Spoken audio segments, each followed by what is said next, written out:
Gedankenanstoß und Inspiration. Wieso Jesus kein abweisender Türsteher ist. Donnerschlag zur Jahreslosung 2022. Jesus sagt, wer zu mir kommt, den werde ich nicht abweisen. Johannes 6, Vers 37. Es ist Frühling in der Zeit kurz vor dem Passafest. Jesus ist unterwegs in Galiläa, also im Norden von Israel, seiner Heimatregion. Kurz voran hat er im Steppenland sein 5. grosse Zeichen vollbracht. Er hat eine grosse Menge von Menschen durch ein Wunder mit Essen versorgt. Auf das aber haben die Anwesenden Jesus zum König machen und gegen Jerusalem ziehen. Er aber hat sich dem entzogen. Nach diesen Outdoor-Meetings ist er jetzt am Sabbat indoor in einer Synagoge, also quasi in einer Kirche. Und da kommt es, vermutlich nach der Schriftlesung, zur Diskussion darüber, wer Jesus wirklich ist. Und Jesus korrigiert die Sicht der Anwesenden über ihn. Er ist nicht einfach nur ein politischer Messias, wie es den Träumer aus dem Land wirft. Darum hat er sich auch nicht zum König machen lassen. Er ist auch nicht einfach nur ein Prophet, der lehrt, wie man die Torah, das Gesetz von Gott, richtig für einen Alltag auslegt. Sie hat ihn gefragt, was sollen wir tun, damit wir so handeln, wie Gott es erwartet? Aber Jesus überrascht und korrigiert sie. Das bewirkt und erwartet Gott von euch. Glaubt an den er gesandt hat. Wir Menschen fragen nach dem richtigen Handeln. Was müssen wir für ein gutes Leben machen? Und wenn wir noch ein bisschen gottesfürchtig sind, fragen wir vielleicht nicht nur, was wir für ein gutes Leben für uns machen müssen, sondern sogar, was müssen wir machen, um Gottes Erwartungen zu erfüllen. Aber dem hebt Jesus etwas anderes entgegen. Nicht zu tun, nicht zu machen, sondern eine Herzensveränderung ist nötig. Glaubt an den er gesandt hat. Und damit sind wir schon beim Kern der Bedeutung der Jahreslosung 2022 angekommen. Wer zu mir kommt, den werde ich nicht abweisen. Der Vers bedeutet, Jesus stellt keine Bedingungen, dass wir zu ihm kommen können. Er ist kein breitschultriger, kritischer Türsteher an der Tür vom angesagten Himmelsclub.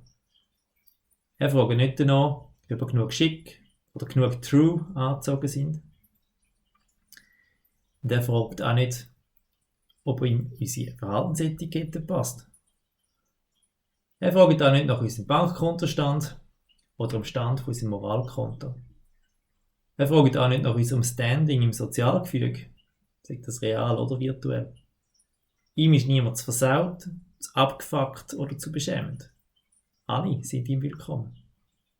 Er fragt nicht nach unseren Taten oder unserem Ansehen. Er fragt nur, vertraust du mir? Glaubst du an mich? Und es geht dabei nicht um unsere Anstrengungen, zu Gott oder in die Kirche zu kommen, sondern es geht um die Bewegung, die Gott auslöst. Alle, die mein Vater mir anvertraut, werden zu mir kommen.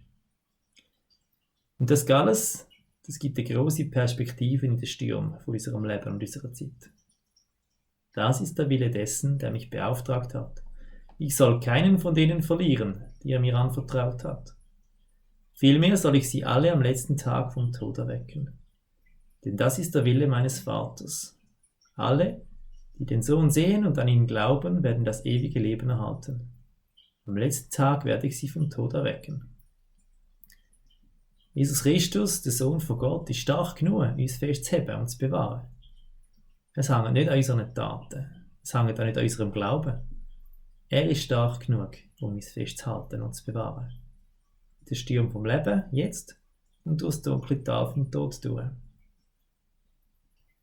Das war der Zusammenhang vom ganzen Gespräch im 6. Kapitel vom Johannes-Evangelium. Und der ganze Zusammenhang zeigt, dass Jesus die menschengemachte Zutrittsberechtigung zu ihm in Frage stellt. Und offensichtlich lässt Gott auch heute zu, dass auch durch Corona-Massnahmen unsere menschengemachten Formen von Gottesdienst in Frage gestellt werden. Aber wir könnten ja auch anders Gottesdienst feiern. Wir bieten ja bereits die Möglichkeit, per Livestream mitzufeiern in der Metal Church. Aber es hindert uns auch niemand daran, anderweitig im kleinen Kreis zu feiern. Es hindert uns niemand daran, mit Freunden und Nachbarn über Jesus zu reden. Es hindert uns niemand daran, bei Problemen oder Kranken das Gebet anzubieten. Jeder und jede von uns kann das, nicht nur ich als Pfarrer. Es ist zwar in der Jahreslosung vom Kommen der Leute die Rede, aber man hat schon gesehen, dass es mehr Bewegung meint, wo Gott die Menschen hin zu Jesus in Bewegung setzt.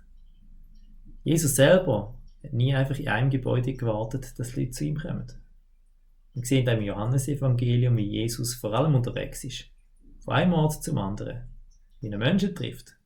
Outdoor und Indoor. Wenn jetzt der Zutritt zu den Veranstaltungen der Metal Church eingeschränkt ist das kein Grund zum Jammern. Aber wenn ich das auch mache. Ich denke, eigentlich ist es vielmehr der Ruf von Gott, uns selber in Bewegung versetzen zu lassen. Raus zu unseren Nachbarn, raus an den Arbeitsplatz, raus in die Metal-Szene, raus zu anderen Menschen. Jesus zu ihnen zu bringen und dort anfangen, Kirche zu leben. Ja, die Corona-Massnahmen sind mühsam. Aber wenn Gott sie uns zumutet, dann will er uns wahrscheinlich auf einen neuen Weg schicken. Weiter kreativ mit diesen Massnahmen umzugehen und so vergessene und verschüttete Aspekte vom gemeinsamen Gottesdienst feiern neu zu entdecken.